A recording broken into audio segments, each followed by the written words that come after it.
as primary sclerosing cholangitis. So, by definition, primary sclerosing cholangitis is chronic idiopathic cholangiopathy. It can be intrahepatic or extrahepatic. So, where there is an inflammation of the cholangiocytes, where it is chronic idiopathic cholangiopathy, which is characterized by periductal inflammation and fibrosis. So, it is a chronic idiopathic cholangiopathy characterized by periductal inflammation and fibrosis. Now, when this happens, this is called primary because the cause is unknown. So, we need to differentiate it from secondary sclerosing cholangitis. The secondary sclerosing cholangitis is where, see, basically, cholangitis leads to chronic inflammation where there is a stricture formation. So, basically, it is a stricture. So, secondary sclerosing cholangitis means that there is a stricture because of some cause that is known. So, it can be a trauma. Now, this trauma, as we discussed earlier, it can be a iatrogenic trauma or it can be a trauma per se. So, where there's a injury, either in the form of blunt injury or the penetrating injury, or it can be because of an infection. Like if the patient has recurrent pyogenic cholangitis, so it eventually leads to stricture formation, or if there's an infestation of the bones. Right? It can be a clonarchis, it can be opistharchis, it can be even ascaris lumbricoides. Even that leads to stricture. Or it can be secondary to the malignancy. Cholangiocarcinomas can produce strictures. Now, it is important to differentiate these secondary sclerosing cholangitis from primary because these are treatable. You can treat these infections, these causes of the stricture because the cause can be treated. But this is very notorious and does not respond to the treatment.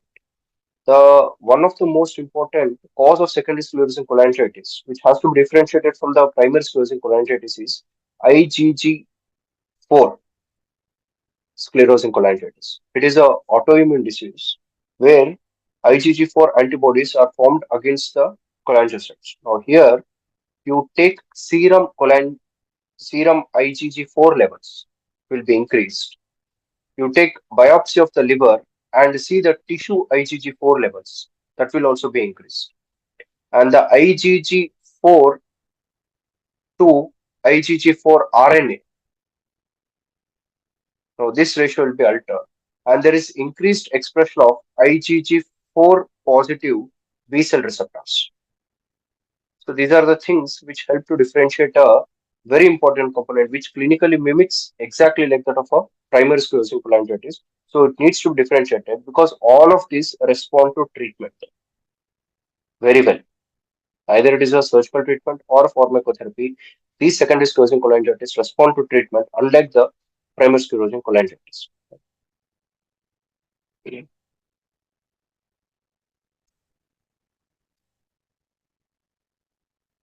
So then we'll go to what are the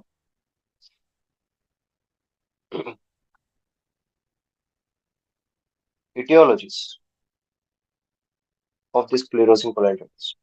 So once primary sclerosing cholangitis has been developed, so it is like the patient has a chronic inflammation, and this chronic inflammation has progressed, and it has either led to the cirrhosis, or the cirrhosis can progress and it can lead to the cancer. So the cancer here can be a hepatobiliary cancer, which can be hepatocellular carcinoma, or it can be a cholangiocarcinoma, or it can also lead to the colonic cancers. So we'll discuss why it leads to the colonic cancers. Right? So it can be in the stage of chronic inflammation, or it can present to us in the stage of cirrhosis, or it can present as a form of a cancer. So it essentially, because the spectrum of the disease is so wide, the clinical features are also so wide. So 40% of these patients will be asymptomatic. Now you do some investigation and you find out biochemically there is some abnormality. And the most common biochemical abnormalities, it is cholestasis. So if it is cholestasis, can anyone tell me what would be the most common biochemical abnormality? Hello, hello.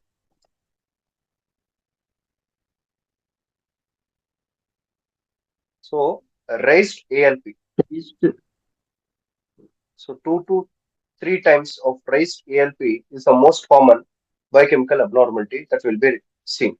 So you evaluate for this cholestasis and you eventually find out that patient has primary sclerosing cholangitis, or they can present in the state of chronic inflammation. So whenever there's an inflammation, the patients can present with pain abdomen, or they can be nausea, or they can be vomiting. The patients can also present with diarrhea. If the cholestasis has progressed, then the patient can present with obstructive jaundice. Once there is obstructive jaundice, there is whole spectrum of the obstructive jaundice. Like the patients can have pruritus, the patients will have vitamin A, D, E, K deficiency. If there is a vitamin K deficiency, again they will have the features of coagulopathy. So all the spectrum of cholestasis they can present. Or if the patients have developed cirrhosis, then the patients can present with ascites and stigmata of liver failure. If the patients have developed portal venous hypertension, then the patients will present with varices and features of upper GI bleed. Now, or these patients can be diagnosed once they have developed cancer. So, these are the wide variety of symptoms with which the patients can present to us. So, it can be any of this. So, once you know that this primary sclerosing cholangitis, you need to know what it is associated with. So, the most common association is ulcerative colitis. So ulcerative colitis is the most common association of primary sclerosing cholangitis. But there's an interesting thing. You take 100 patients who have been diagnosed with primary sclerosing cholangitis and you check for ulcerative colitis, 70 of them will be positive for ulcerative colitis. But you take 100 patients who have been diagnosed with ulcerative colitis and you check these patients for PSC, hardly 3 to 4 of them will be positive for PSC. Right? This is in Western states. In the Eastern states, in the Eastern countries, it is almost 30%, but still 30% is higher. There's a gross difference between 3% and 30%, meaning the incidence of ulcerative colitis in a diagnosed case of PSC is around 70%, while the incidence of PSC in a diagnosed case of ulcerative colitis is just 3 to 4%. So, in other words, it is common to find people with ulcerative colitis in a primary sclerosing cholangitis than to find PS in a patient with ulcerative colitis. Right. So this is first point. And second is when these patients with primary sclerosing cholangitis develop ulcerative colitis, they usually develop pancolitis. Along with that, there is something called as backwash ileitis. The terminal ileum is also involved, so they also develop backwash ileitis, and there is of course rectal sparing. The rectum is not involved. This pancolitis is usually milder than in patients with only ulcerative colitis, but may be extensive. So entire colon is involved, but it is usually milder. So for these patients, when you do a total proctocolectomy,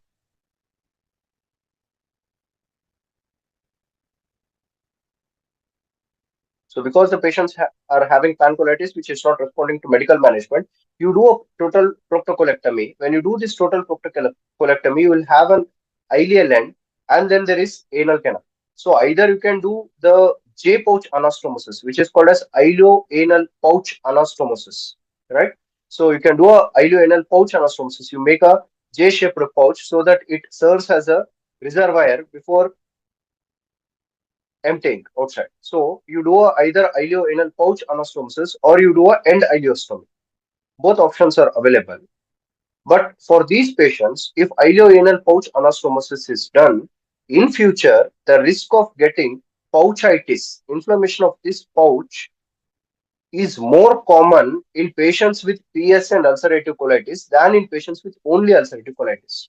Right? So these are some of the differences. One is the incidence of ulcerative colitis in a patient diagnosed with PSC is much higher than the incidence of PSC in a patient diagnosed with ulcerative colitis.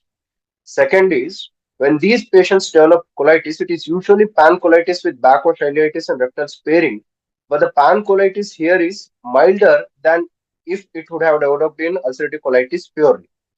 And the third is when for these patients, total proctocolectomy and ileoanal pouch anastomosis is done, the incidence of developing pouchitis post-surgery is much higher if the patients were operated for PSC and ulcerative colitis than if the patients were operated with ulcerative colitis only. Is this clear? Yes, sir. So next is, this is the most common association. So the most common association is ulcerative colitis. The second most common association is Crohn's disease. Now, when the Crohn's disease happens independently, it can involve only large bowel, it can involve only small bowel, or it can involve both large and small bowel. But here, there is no only small bowel disease. Right? So, the Crohn's disease, if it is associated with primary sclerosing cholangitis, either it has to involve only the large bowel or it has to involve both large and small bowel. So, only small bowel disease as a part of PSC is not applicable. And the third is autoimmune hepatitis. Now, autoimmune hepatitis is also a condition of the liver where there is eventually that leads to liver cirrhosis and that also needs liver transplantation. But the autoimmune hepatitis affects the hepatocytes and the liver per se. So, what do you think would be elevated in this case? What biochemical abnormality would you expect? Hello. SGOT, SGPT. So, there Development. has to be raised in the liver enzyme. So, usually SGOT is raised. So, what I mean to tell is you diagnosed a patient with PSC. Now you are monitoring in PSC because it is a cholestatic disease, ALP has to be raised. Now you are monitoring this ALP, the ALP is raised. But here also, because cholangiocytes are also intrahepatic, maybe SGOT is raised, but it is less than 3 times.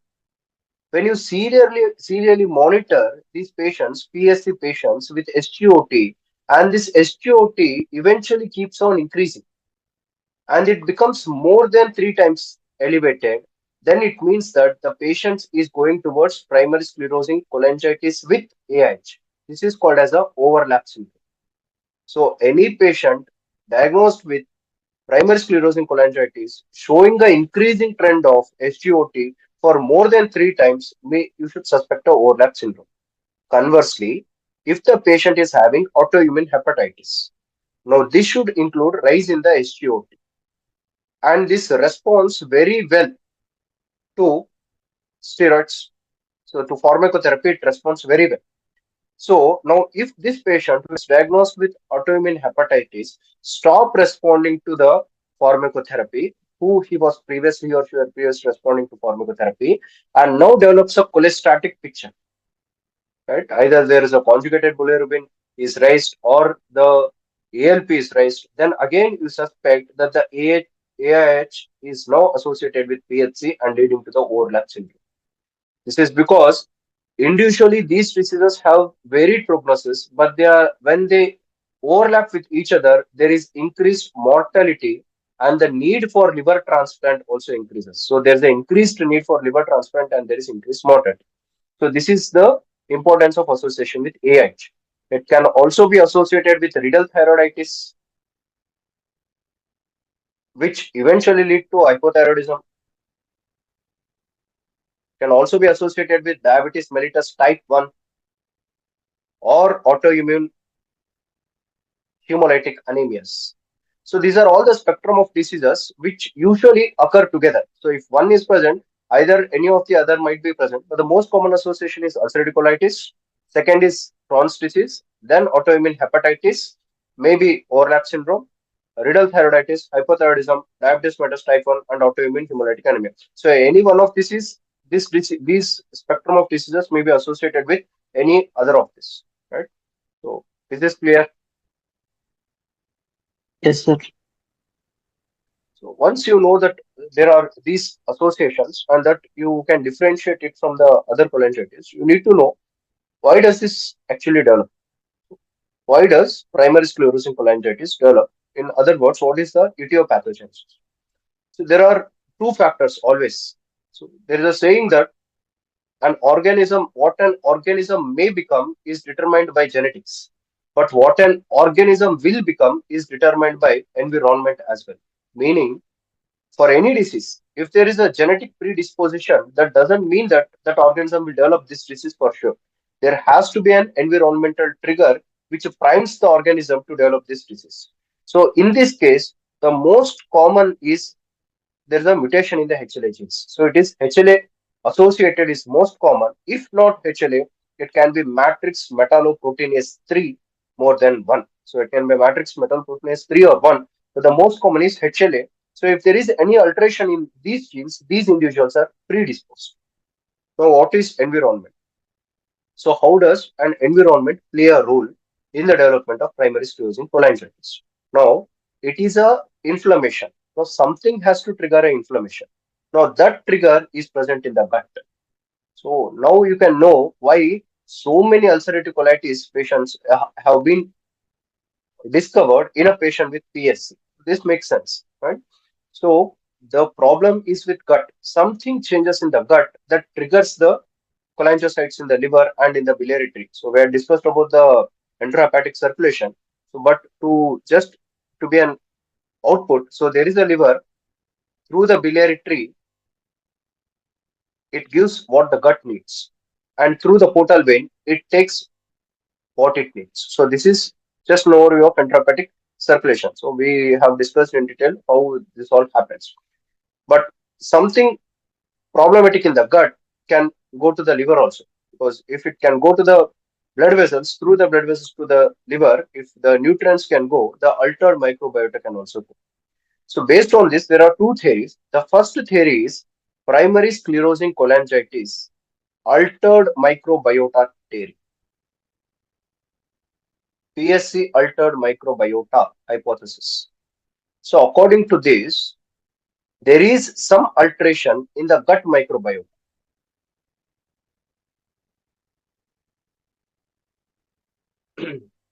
There are some trillions and trillions of organisms which are present in the human colon. Now, they take part in the digestion, and our colon acts as a vessel for them. It acts as a media for them. So, it is a symbiotic relationship. So many bacteria are relied upon us, and we are relied upon them to maintain a good gut health. So, any alteration in this gut microbiota can lead to a lot of the diseases. So if the gut is healthy, a man is healthy. So if something alteration occurs in the gut, it can spread to any part of the body, especially the liver, because it is an extension of the gut via the portal vein. So if there is an alteration in the gut microbiota and it is altered metabolites of the gut microbiota through the enterohepatic circulation, they reach the liver, and in the liver, the cholangiocytes show altered response to this altered microbiota. So first is there has to be a altered microbiota in the gut. Second is this altered microbiota in the gut has been carried to the liver by enhanced or altered enterohepatic circulation.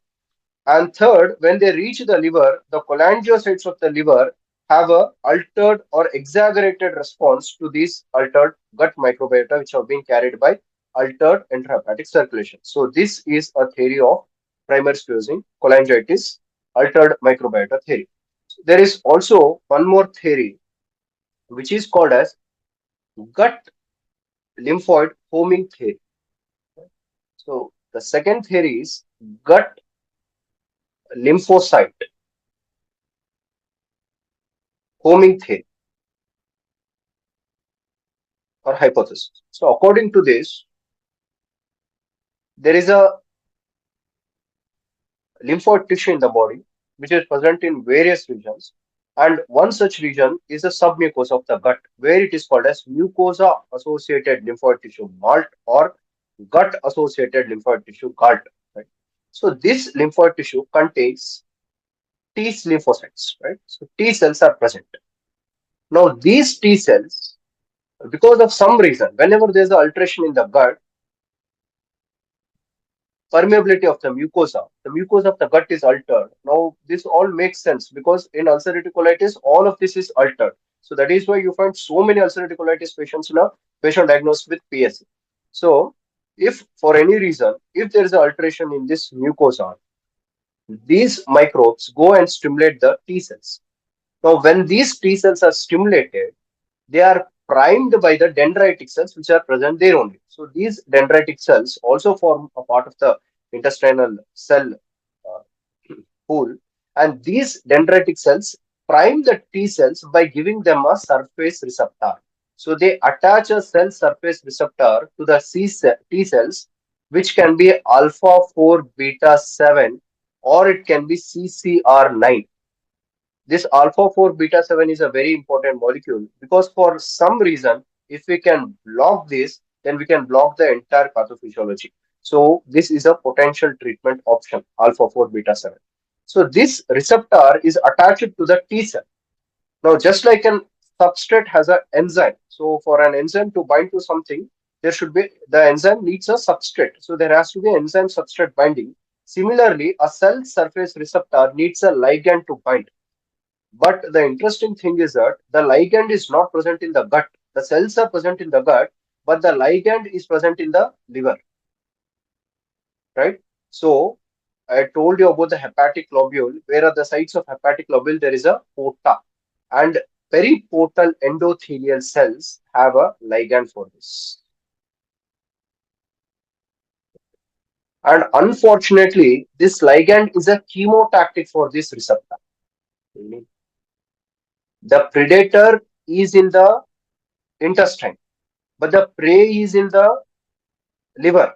But unfortunately, the prey attracts the predator by giving its own address. So the dendritic cells prime the T cells with a C cell surface receptor, which is alpha 4 beta 7 or CCR9, and for the ligand of which is present in the periportal endothelial cells, which is unfortunately chemotactic. So these cells, which need to be restricted to the intestine because of this chemotactic factor, they go across the portal vein and they enter into the periportal endothelium and they attack these sites and their destruction happens because the cholangiocyte is present nearby. They also start destroying the cholangiocyte.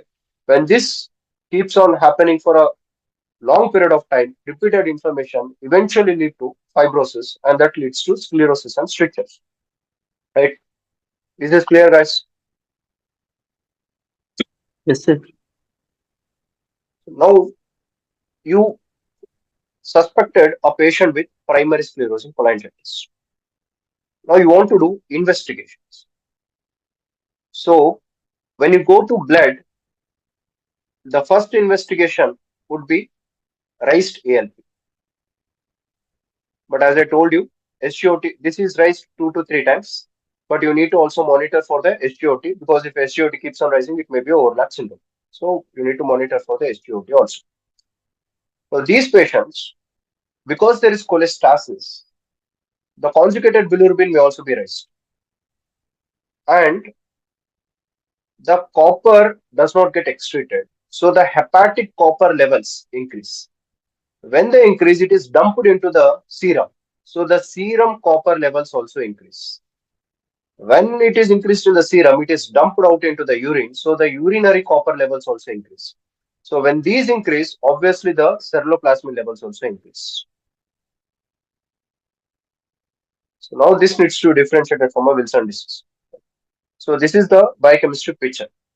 Now, if at all you want to do a radiological investigation, what would be the first investigation here? Anybody? MRCP.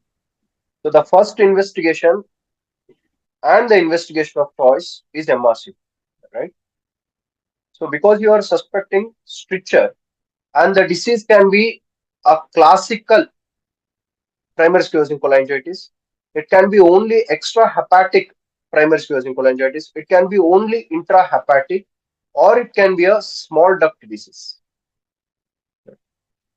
So these are the types of primary sclerosing cholangitis. It can be classical, where it is involving both extrahepatic plus intrahepatic, or it can be a only extrahepatic disease, only intrahepatic disease, or it is a small duct disease. So in all these cases, what you see is because there is multiple areas of involvement, you will see multiple strictures which are multifocal. So there are multifocal strictures. That is why if these patients in future develop cholangiocarcinoma, the resection becomes difficult. So in cholangiocarcinoma, which is not associated with PSC, the resection is easy and resection is most often curative. But if cholangiocarcinoma occurs under the background of PSC, because the stricture is multiple and the stricture is a risk factor for development of carcinoma, the carcinoma also becomes multifocal and resecting such a multifocal lesion is difficult. Also, in cholangiocarcinoma, liver transplant is contraindicated. So the two main things for cholangiocarcinoma, one is the liver transplant for any of these diseases as an end stage option is one is liver transplant and another is resection. So both of them become difficult if the cholangiocarcinoma develops in the background of the primary sclerosing cholangitis. So one is multifocal strictures. So whenever there's a stricture in the biliary tree, the proximal part becomes dilated. So there is a multifocal stricture with upstream dilatation, which gives the appearance of pruning. So that is why pruned biliary tree is the feature in MRC. Now, when there is a stricture, whenever there is a stricture in the CBD or the CHD, obviously the diameter will reduce. So when there is a stricture such that the diameter of the CBD is reduced to less than 1.5 mm, or the diameter of any of the hepatic duct, the common hepatic duct, the right hepatic duct, or the left hepatic duct is reduced to less than 1 mm, then it is called as a dominant stricture. Right? So, dominant stricture is the one which develops such that the diameter of the CBD is reduced to less than 1.5 mm at that point, and diameter of any hepatic duct, common or right or left, is reduced to less than 1 mm. That becomes a dominant stricture. And once a dominant stricture develops, there is a increased risk of. This is one of the worrisome feature for development of cholangiocarcinoma, right? So the presence of the dominant stricture, the presence of ductal thickening. So these are the worrisome features for MRCP. And once there is a dominant stricture, that mandates ERCP. If not, MRCP is the first investigation, and most of the times it is sufficient. But if there are worrisome features in the MRCP, you need to do a ERCP plus either get a sampling or a biopsy, brush border biopsy. So the indications of ERCP include number one, dominant stricture. Second, if the stricture is causing biliary obstruction, you need to relieve the biliary obstruction. So that is why you need to put a stent, and that mandates ERCP. And third, if there are worrisome features, right? So if you are suspicious of carcinoma on MRCP, now that becomes an indication. So as I told you in the last class while discussing CBD injuries, it is when you evaluate a CBD biliary tree, it is prudent that you evaluate the entire biliary tree. So for some reason there's a stricture and you cannot pass a dye beyond the stricture or a guide wire beyond the stricture. So you need to evaluate the proximal part of the biliary tree. Then if ERCP is not possible, you need to get a PTC, percutaneous transhepatic cholangiogram. So these are the three investigations. Now I told you that these patients may go into liver cirrhosis. So if the patient has developed cirrhosis, what do you think would be the better investigation to assess cirrhosis? Ultrasound. Now we have elastography, which is an excellent investigation to get a liver cirrhosis, fibroscan. So one of the advantages of MRCP is that while you are getting a MRCP done, you can get a MR elastography done, right? So if this is an option, this would be a better investigation. So MRCP with MR elastography would be a better investigation because the patient it will also evaluate the cirrhotic stage of the liver.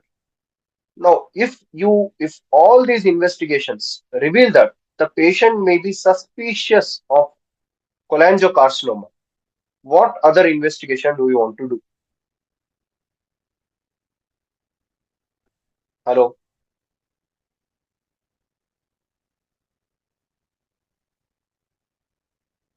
hello. Tumor markers. So one is tumor marker. That is a biochemical investigation. So the better would be CA 19.199. 99. Now this becomes it the moment it hits 20. I told you significant is 37.5, but the moment it hits 20, there is a change in the protocol of management. So 20 is considered to be a very good indicator for surveillance, right? So what else? If you are suspecting cholangiocarcinoma, then you need to rule it out with a CCT, abdomen and pelvis, and a endoscopic ultrasound for a lymph node status. If you have suspected a cholangiocarcinoma, along with these investigations, you need to add that. And also, PET CT would be a better investigation for a metastatic disease. Right. So, to summarize, the first investigation would be MRCP. Investigation of choice is MRCP. Along with that, you can also get a elastography done. If any worrisome feature is there, or a dominant feature is there, or there's an obstruction, go with ERCP. If ERCP is not possible, get a PTC done. And if you're suspecting cholangiocarcinoma, if features are suspicious of cholangiocarcinoma, or if it gets proven on ERCP and biopsy, so get a CCT abdomen and pelvis and a PET CT done. Right. Now, is there any role of liver biopsy?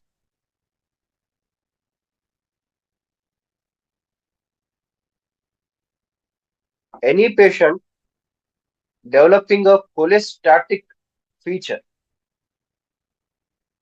in the background of IBD plus this imaging, most of the times this will lead us towards primary sclerosing cholangitis. So in the background of IBD, patient developing a cholestatic feature and the imaging is suggestive of multifocal strictures with upstream dilatations. So it is most likely to be suggestive of primary sclerosing cholangitis. But as I told you, the patients might have overlapping symptoms or the secondary sclerosing cholangitis, which are very much treatable. So that is why the indication of liver biopsy is to rule out the secondary sclerosing cholangitis.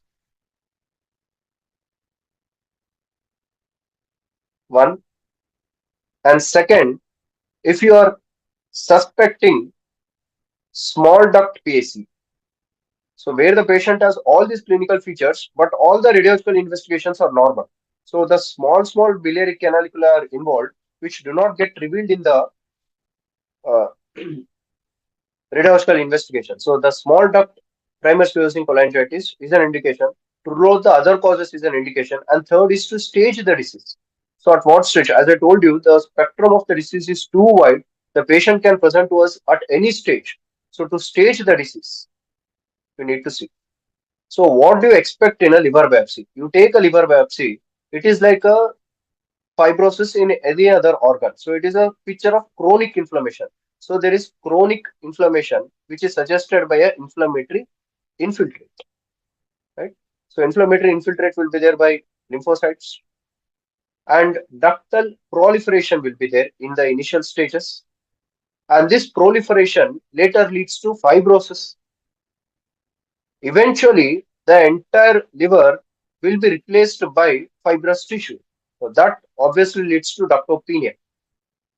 So initially there's a ductal proliferation because of the inflammation, but then the fibrous tissue starts growing. So just like in any other organ, the fibrosis will replace the entire functioning anatomy. So now there will be ductopenia. And there are many systems which are available, but one of the system that is used to stage the disease is Ludwig's stage.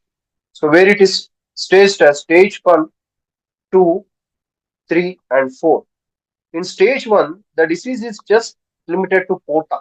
So it is portal inflammation and fibrosis. Stage 2, it spreads to periportal area. So it is periportal. Stage 3, it goes to septal. And then stage 4 is a cirrhosis of the liver. Now the ductopenia starts from stage 3. So stage 3 and 4 have ductopenia. Also, in stage 3, there is piecemeal necrosis, meaning there is some necrosis here and there.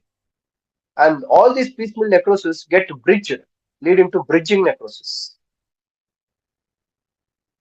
So these are the indications for liver biopsy and the staging of the disease. Now, based on this, we have types of primary sclerosing cholangitis. So it can be a classical where the extrahepatic and intrahepatic ducts are involved. It can be a extrahepatic only. It can be intrahepatic only, or it can be a small duct primary sclerosing cholangitis. You get a cholangiogram done for these patients. This cholangiogram will show the typical features in classical. It will also show the typical features in extrahepatic, intrahepatic, but here it is non-diagnostic. It will be normal. It cannot detect the small duct PEC. So you do a liver biopsy. In classical, the liver biopsy will be again typical. In extrahepatic, at least in the earlier diseases, it will be normal only because it is only extrahepatic. In intrahepatic, again, it will be typical. It's small duct disease, it will be typical. So one of the difference is that small duct primary sclerosing cholangitis, the cholangiogram is normal. It is diagnosed, it is an indication for the liver biopsy. And this is not a risk factor for development of colonic cancers. Right? So this is about types of sclerosing cholangitis. So after all this, what are the complications of cholangitis, sclerosing cholangitis?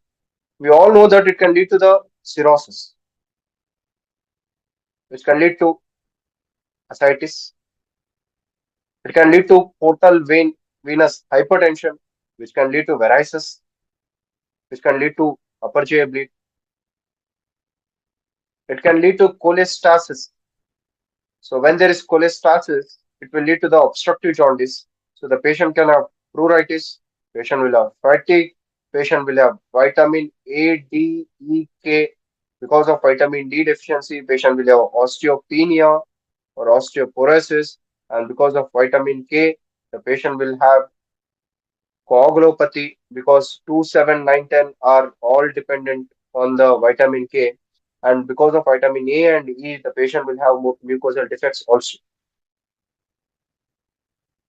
Also, it can lead to cholangiocarcinoma. It can lead to hepatocellular carcinoma. It can lead to colonic cancers also. But apart from this, it can also lead to a GB stone and a CBD stone, right? Because it is essentially cholestasis, the stone would be a pigment stone.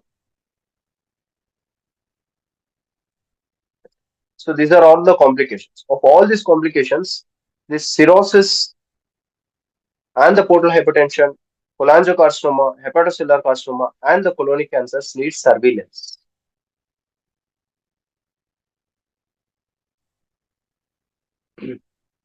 So, how to do a surveillance? You diagnose a case of primary sclerosing cholangitis, right? So, every 6 months, you do a surveillance for hepatocellular carcinoma. Every 1 year, you do a surveillance for cholangiocarcinoma.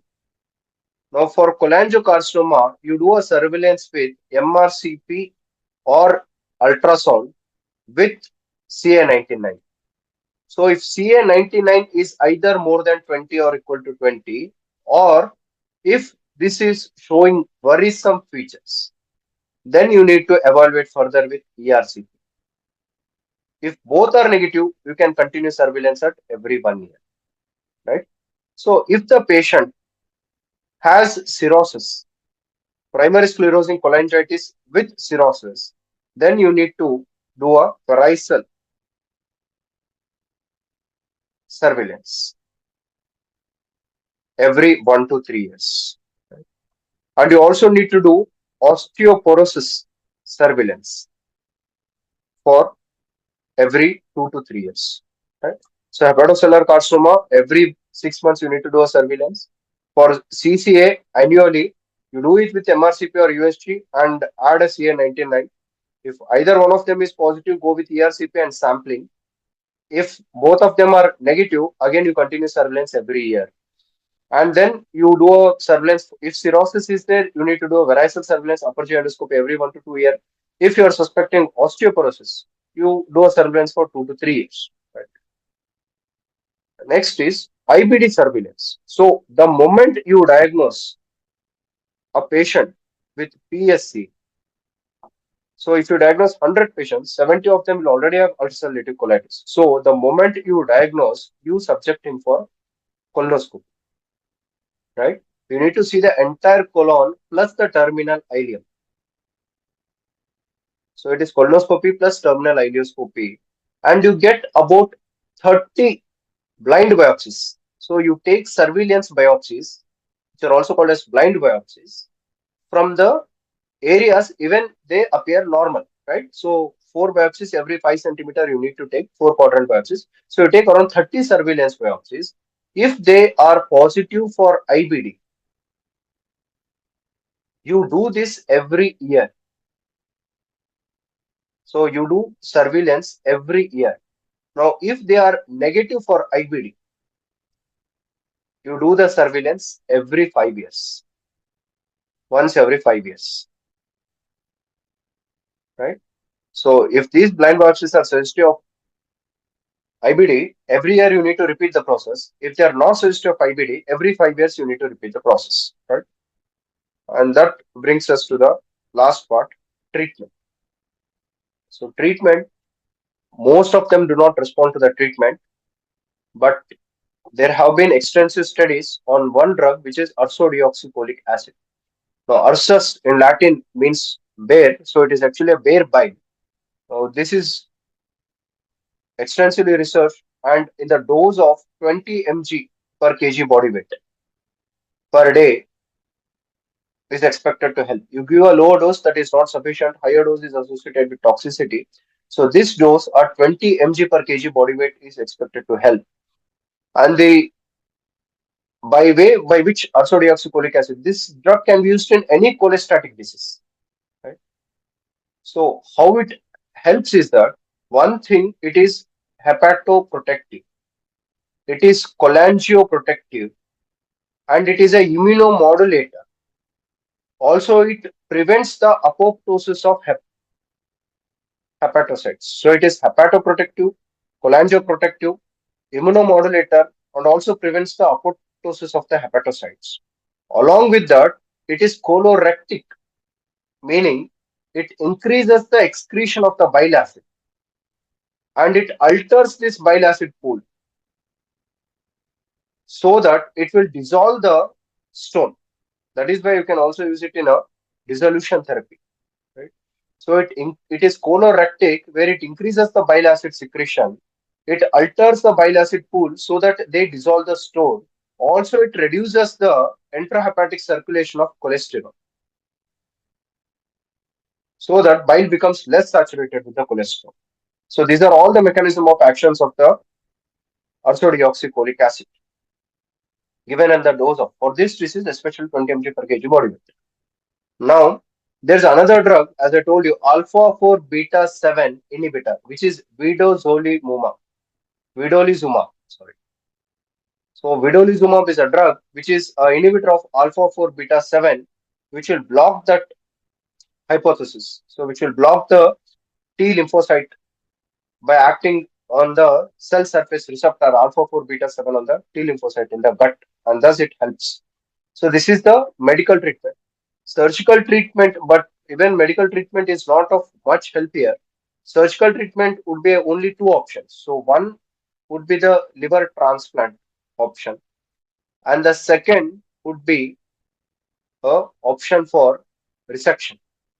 But again, resection is difficult because it is a multifocal disease. So the better option would be a liver transplant. But again, if these patients develop cholangiocarcinoma, that is again a risk factor for that is again a contraindication because the disease can reoccur in the new liver also. But what is the thing that you need to remember is if you are planning for a liver transplant and the patient has the associated IBD, do proctocolectomy first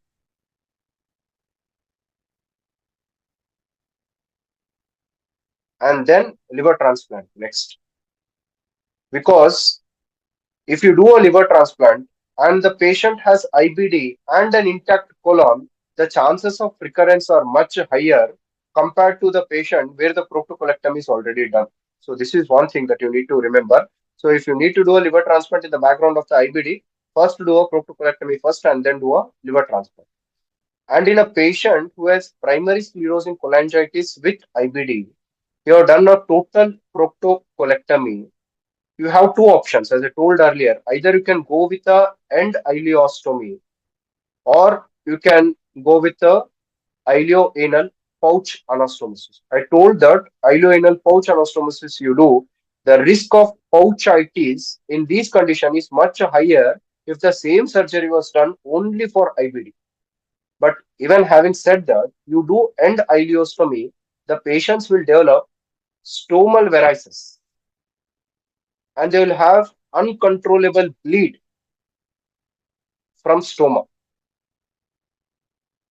Now, the only way to stop this is you need to do a TIPS, but this is better managed with antibiotics and bowel rest. So, when it comes to end ileostomy and ileoanal pouch anastomosis, even though the incidence of pouchitis is rare, that is well controllable and it is a less morbid complication compared to stomal varices and bleed from the stomal varices. So, that is why I always prefer ileoanal pouch anastomosis before this. Right? So this completes the primary sclerosing cholangitis topic, rather a dry topic